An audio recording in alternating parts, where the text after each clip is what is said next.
Hello दोस्तों, आप सभी का एवन लाइफ स्टोरी चैनल में स्वागत है। क्या होता है जब मेरी बहन ने मेरी ही पत्नी से शादी करने की जिद कर ली। एक रात मेरी पत्नी बहन के साथ। कहानी अंत तक जरूर सुने और चैनल को अभी लाइक और सब्सक्राइब कर दीजिए। तो दोस्तों, कहानी कुछ इस तरह से है। मेरी बहन हर रोज मुझसे कहती कि मेरी शादी अपनी पत्नी से करवा दो।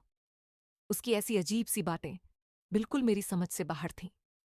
भला एक लड़की होकर दूसरी लड़की से शादी करने का कैसे कह सकती है, और वो भी अपनी भाभी के लिए। एक रोज मैं जब काम से लौटा तो मैंने देखा कि मेरी बहन तो अपने मेरा नाम रामू है। मैं अपनी माँ और बहन के साथ एक छोटे से घर में रहता था। मेरे पिताजी की मृत्यु हम लोगों के बचपन में ही हो गई थी। दरअसल उन्हें टीबी की बीमारी थी, जिसकी वजह से उनकी मौत हो गई। उसके बाद से मेरी माँ ने ही हम दोनों का पालन पोषण किया और हमें पढ़ाया लिखाया। वह दूसरों के घरों में झाड़ू पोछा करके हमारे घर का खर्चा उठाती थी और हम लोगों की पढ़ाई का भी। इसी तरह समय बीत गया और हम जवान हो गए। मेरी बहन ने अपनी पढ़ाई पूरी कर ली और नौकरी की तैयारी करने लगी। मैं अब भी अपनी नौकरी की परीक्षा देकर ही हटा था। मैं अब चाहता था कि मैं कुछ बनकर अपनी माँ के कंधों का बोझ हल्का कर दूं। वैसे तो मैंने नौकरी के काफी पेपर दे दिए थे, लेकिन आज तक किसी में भी मेरी नौकरी नहीं लगी थी। यह आखिरी बार मैंने प्रयास किया था। उसके बाद मैंने फैसला ले लिया था कि इस बार अगर मेरी नौकरी नहीं लगी तो मैं कोई प्राइवेट कंपनी में काम कर लूंगा। लेकिन अब मैं मेरी माँ के ऊपर बोझ नहीं बन सकता था। वैसे भी मेरी माँ दूसरों के घरों में झाड़ू पोछा करके हमारे घर पर 2 टाइम का खाना बनाती है। ऊपर से मेरी पढ़ाई लिखाई का भी काफी खर्चा हो जाता है। वह अकेले नहीं संभाल पाती। वह बोलकर तो हमें कुछ नहीं कहती, लेकिन मैं जानता था कि वह किस हाल से गुजर रही थी। इसीलिए मैंने फैसला किया कि अब मैं ही कोई काम करके अपनी माँ को इन सब से राहत दिला दूंगा और उन्हें ऐश भरी जिंदगी दूंगा। खैर, यह सब सोचकर मैंने अपनी नौकरी का पेपर दिया और अपनी रिजल्ट आने का इंतजार करने लगा। शायद मेरी अच्छी नीयत का भगवान को भी पता चल गया था और उन्होंने मेरी सुन भी ली थी। एक दिन जब हम लोग खाना खा रहे थे तो मेरे फोन पर मेरे दोस्त का कॉल आया और वह कहने लगा कि मेरा नौकरी में सिलेक्शन हो गया है। अब तो हमारे घर में खुशियों की लहर दौड़ पड़ी। आखिर मेरी मेहनत रंग ले आई थी। मेरी माँ ने मुझे गले से लगाया और मेरा माथा चूमा और कहने लगी कि तेरी मेहनत रंग लाई बेटा, तूने मेरा नाम रोशन कर दिया और अपने पिता का भी। तभी मेरी माँ मेरी बहन से कहने लगी कि अब तो तेरी बारी है। अब धीरे धीरे तू भी पढ़ाई में अपना ध्यान दे और अच्छे से एक नौकरी हासिल कर ले। खैर, अब मैं अपनी नौकरी पर जाने लगा और अच्छी खासी सैलरी होने की वजह से मैंने अपना घर भी अच्छा बना लिया और अपनी माँ को भी ऐश की जिंदगी देने लगा। अब अपनी बहन के पढ़ाई का खर्चा और पूरे घर का खर्चा मैं ही उठाता था। मुझे इन सब में कोई दिक्कत नहीं होती थी, बल्कि मुझे तो खुशी मिलती थी कि मेरी माँ ने मुझे इस काबिल बना दिया कि आज मैं उनको ऐश भरी जिंदगी दे सकता हूँ।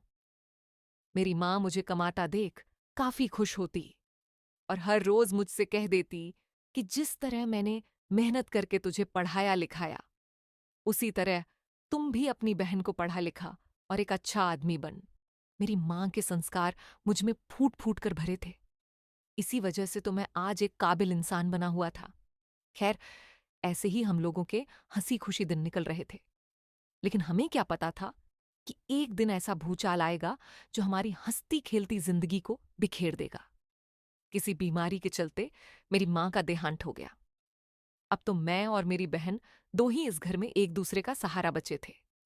अब मैं मेरी बहन को हर तरह की खुशी देना चाहता था, क्योंकि उसके ऊपर से तो माँ और पिता दोनों का साया उठ गया था। उसका तो माँ और पिता जो भी था, वह मैं ही था। अब मैं अपनी बहन को खूब अच्छे से पढ़ाने लगा और उसकी हर एक डिमांड को पूरा करता था, ताकि उसे माँ की कभी कमी महसूस ना हो। मैं उसकी आंखों में एक आंसू भी बर्दाश्त नहीं कर सकता था। खैर, धीरे धीरे हम लोग भी उस गम को भूल गए और अपनी अपनी जिंदगी में डूब गए। खैर, माँ बाप को कौन भूल सकता है, लेकिन होनी को कौन टाल सकता था। ऐसे ही दिन निकलते गए। एक रोज मेरी मासी का लड़का हमारे घर पर आया और कहने लगा कि क्यों ना अब तुम दोनों को शादी कर लेनी चाहिए।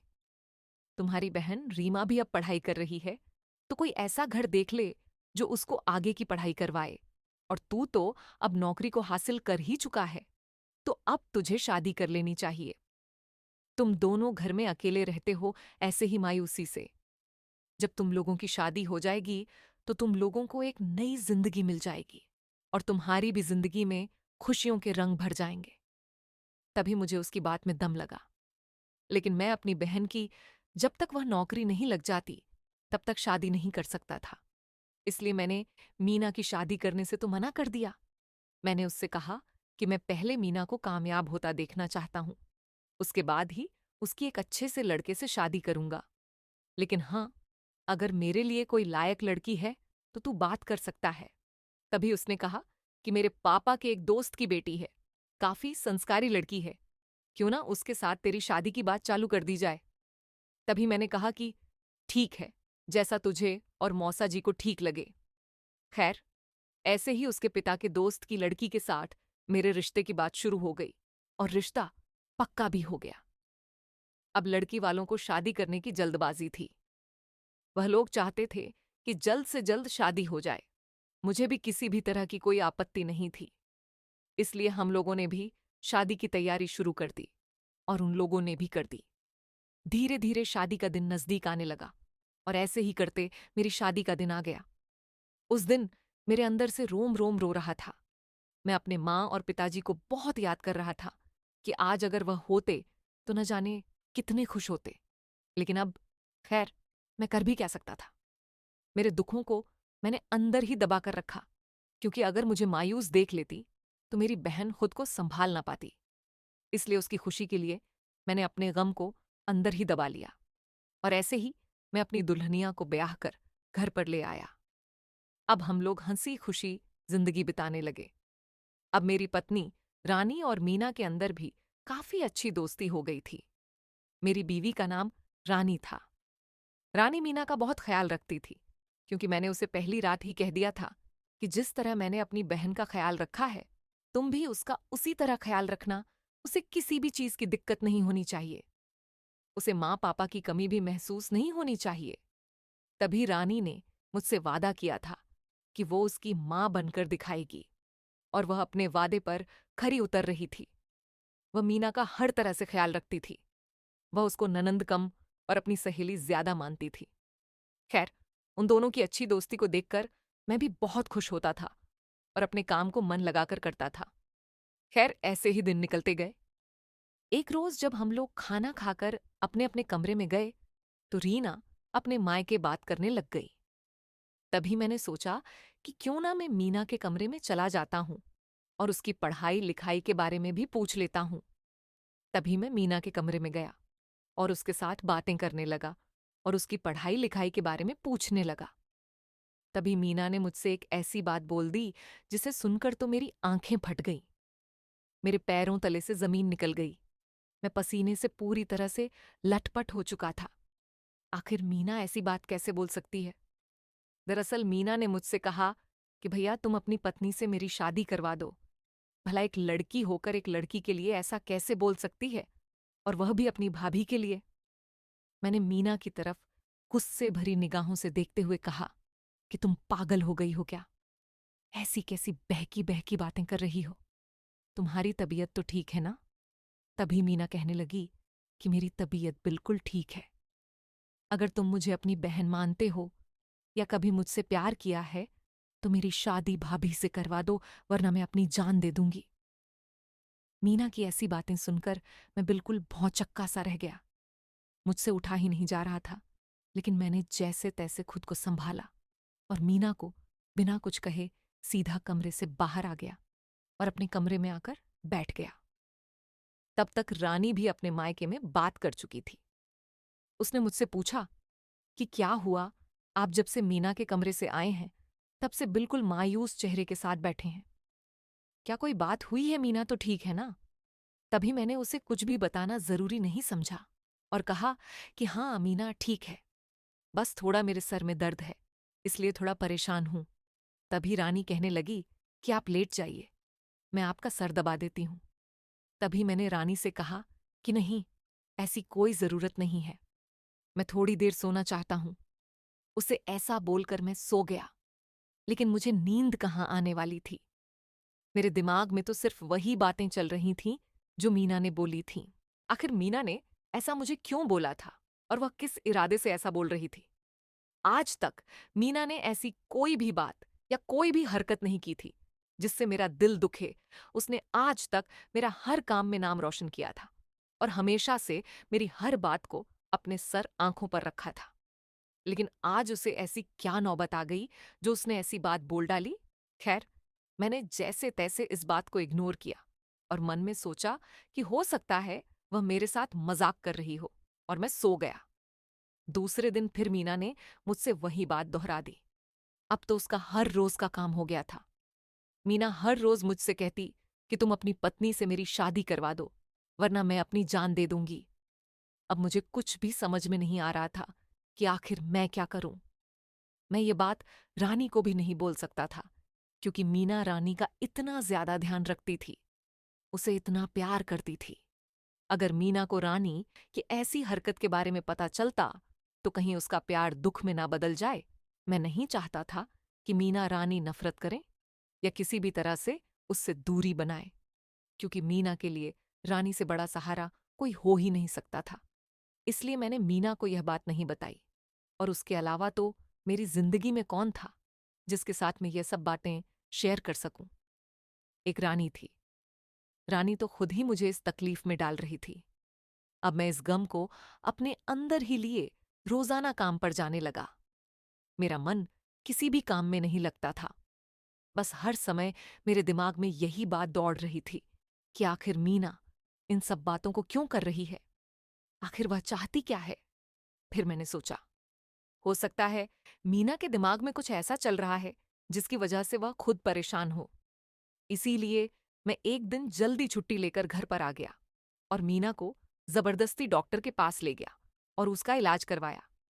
लेकिन डॉक्टरों और रिपोर्ट के मुताबिक तो मीना की तबीयत बिल्कुल ठीक थी। उसे किसी भी प्रकार की कोई दिक्कत नहीं थी। अब तो मुझे समझ में नहीं आ रहा था कि मीना को क्या दिक्कत हो गई है।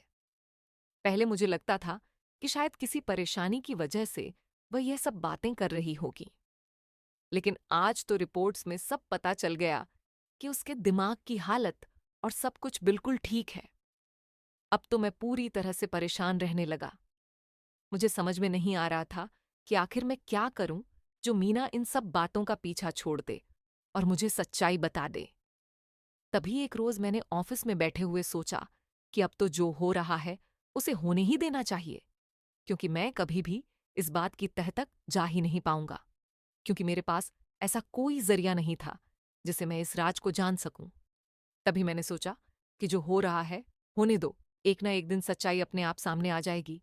शायद मेरी किस्मत में इतना दुखी होना लिखा है, तो शायद मैं इस दुख से कभी बाहर नहीं आ सकता और मैं दुखी ही रहूंगा। फिर यही सब सोचकर अब मैं इन सब बातों को इग्नोर करने लगा। मीना हर रोज मुझसे वह बात कहती और हर रोज कुछ ना कुछ अजीब हरकत कर देती, लेकिन मैं उसको इग्नोर कर देता। मुझे तकलीफ तो बहुत होती, लेकिन मैं उस बारे में ज्यादा सोचता नहीं, क्योंकि मेरे मन में अब यही आ चुका था कि एक ना एक दिन अपने आप सब सामने आ जाएगा। अब तो जो हो रहा है होने देना चाहिए। ये सब सोचकर मैं ऑफिस चला गया। एक दिन मैं ऑफिस से जब घर आया तो मैंने जो देखा उसे देखकर तो मेरे पैरों तले से जमीन ही खिसक गई। मैंने आकर अपने ऑफिस का बैग रखा है और जैसे ही पानी पीने लगा तो मैंने देखा कि मीना के कमरे से तो जोर जोर से सिसकियों की आवाज आ रही है, मानो मीना जोर जोर से रो रही हो। मैं झट से मीना के कमरे में गया और उसके कमरे का दरवाजा खोलना चाहा, लेकिन दरवाजा बिल्कुल अंदर से बंद था। तभी मैंने खिड़की से झांक कर देखा तो मीना अपने बिस्तर पर बैठी रो रही थी और सिसकियां भर रही थीं और हाथ में माँ बापा की तस्वीर लिए उनको याद कर रही थी। अब मुझे सारा माजरा शायद समझ में आ गया था कि शायद इसे माँ पापा की याद आ रही होगी, तभी यह रो रही होगी। लेकिन ऐसा बिल्कुल भी नहीं हो सकता था। अगर उसे माँ पापा की याद आती तो ऐसी बहकी बहकी बातें क्यों करती। तभी मैंने रानी को सब कुछ बताने का फैसला किया। जब मैं अपने कमरे में गया तो मैंने देखा कि रानी वहां नहीं है। मैंने रानी को फोन किया तो वह कहने लगी कि मैं तो सब्जी लेने के लिए बाजार आ गई हूं। तभी मुझे लगा कि शायद रानू बाजार गई है। मुझे मीना से अभी पूछ लेना चाहिए, क्योंकि मैं रानी के सामने ये सब बातें नहीं कर सकता था। मैं उन दोनों का रिश्ता खराब नहीं कर सकता था। अगर रानी को पता चलता कि मीना उसके बारे में ऐसी बातें कर रही है तो शायद उसे दुख होता है। इसलिए मुझे लगा कि यही सही मौका है रानी, अभी घर पर नहीं, और मुझे मीना से बात करनी चाहिए। मैंने मीना के कमरे का दरवाजा खुलाया और उसके साथ ऐसे बिहेवियर किया मानो मैं उसका बाप ही हूं। मैंने उसे प्यार से समझाया और कहा कि आखिर तुम्हें क्या दिक्कत है, मीना तुम मेरे साथ शेयर कर सकती हो। पहले तो मीना नहीं मानी और बात को टालती रही, लेकिन आखिर में मेरे समझाने के बाद वह समझ गई और उसने मुझे झट से गले से लगा लिया और कहने लगी कि भैया मैं बहुत बड़ी परेशानी में हूं। दरअसल कुछ दिन पहले जब मैं पानी पीने के लिए किचन में जा रही थी तो मैंने भाभी को अपने पीहर में बात करते हुए सुना। वह कह रही थी कि हमारे भैया की, यानी भाभी का जो छोटा भैया, जो हर समय नशे में रहता है, खूब नशा करता है, लड़कियों के साथ छेड़छाड़ करता है, गंदी गंदी हरकतें करता है और बहुत ही खराब नेचर वाला लड़का है। तभी भाभी अपनी माँ से बात कर रही थी कि इसे और कोई तो लड़की देगा नहीं, क्यों ना मेरी नन्नद की शादी इसके साथ करवा दी जाए, ताकि इसका कुंवारा होना भी नहीं रहेगा, और शादी के बंधन में बांध देंगे तो हमारा वंश भी बढ़ जाएगा। इसलिए भैया मैंने यह सब नाटक करना शुरू किया। और भाभी अपनी माँ से कह रही थी कि मैं अपनी ननद का बहुत ख्याल रखती हूँ, हर समय उसकी देखभाल करती हूँ, ताकि वह मेरे ऊपर खूब विश्वास करने लगे और उसका भाई भी मुझ पर खूब विश्वास करने लगे, मेरे हर फैसले को सही मानने लगे। मैं इस घर में इसी तरह का माहौल बना दूंगी और उसके बाद अपने छोटे भाई के साथ उसकी शादी करवा दूंगी, क्योंकि और कोई तो उसको लड़की देगा नहीं, क्योंकि सब लोग उसकी गंदी हरकतों को जानते हैं। इसलिए हम उसकी शादी मीना से ही करवा देंगे। यही सब सोचकर मैं रानी के साथ ऐसा बिहेव करती हूं। ये सब बातें जो मेरे कानों में पड़ी तो भैया मैं बहुत परेशान हो गई। तभी से मैंने आपको ये सब बोलना शुरू कर दिया। आपको अगर बोलती तो आप मुझसे मुझ पर विश्वास नहीं करते, क्योंकि आप तो भाभी पर ही विश्वास करते हो। भाभी मेरा इस कदर ख्याल रखती है कि आप तो उसके ऊपर ही विश्वास करते और कहते कि वो तुमसे इतना प्यार करती है, वो तुम्हारा बुरा कैसे सोच सकती है।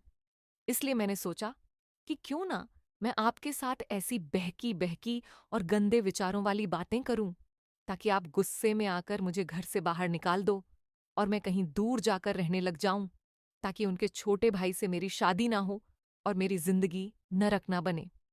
तभी भैया की आंखों में आंसू आ गए और वह मुझसे कहने लगे कि पगली माँ, पापा के जाने के बाद कभी तुझे किसी भी चीज का एहसास होने दिया है? मैंने जो आज तुझ पर विश्वास ना करता तो एक बार मुझसे कह तो देती। फिर भैया ने कहा कि यह सब बातें तुम छोड़ो, आज रानी को घर पर आ जाने दो और उसके साथ सारी बातें होगी। इतने में रानी भी घर पर आ गई। मैंने रानी का हाथ पकड़ा और उसके सामने सारी बातें रख डाली। मीना बिल्कुल गलत थी, इसलिए उसने अपनी नजरें झुका ली। मैंने रानी से कहा कि मुझे तुम्हारे साथ कोई रिश्ता नहीं रखना है। तुम अपने फायदे के लिए मेरी बहन को प्यार करती हो, मेरी बहन का साथ देती हो। तुमने उसकी माँ बनने का नाटक किया, बल्कि सच में तो तुम उसकी माँ बन ही नहीं पाई। तू तो अपने छोटे भाई, जो एक नंबर का नीच है, उसके साथ उसकी शादी करवाने की फिराक में उसको लाड प्यार करती थी। मुझे तुम्हारे साथ नहीं रहना। तभी रानी मेरे पैरों में गिर गई और मुझसे माफी मांगने लगी। मुझे तो रानी पर जरा भी विश्वास नहीं हुआ, लेकिन मीना को रानी के ऊपर तरस आ गया और उसने कहा कि भाभी, आप दोबारा ऐसी गलती ना करना। तभी रानी ने कहा कि आज के बाद ऐसा कुछ नहीं होगा। मैं सच में आपको एक माँ की तरह प्यार करूंगी। हम अपने परिवार में हंसी खुशी रहेंगे। मैं कभी भी कोई स्वार्थ नहीं करूंगी। तभी मीना ने कहा कि भैया, भाभी को माफ कर दो। तभी मीना के कहने पर मैंने रानी को माफ कर दिया और वाकई में रानी अब बिल्कुल सुधर चुकी थी। अब उन दोनों का रिश्ता सच में अच्छा हो गया था और हम तीनों खुशी खुशी रहने लगे थे। धन्यवाद।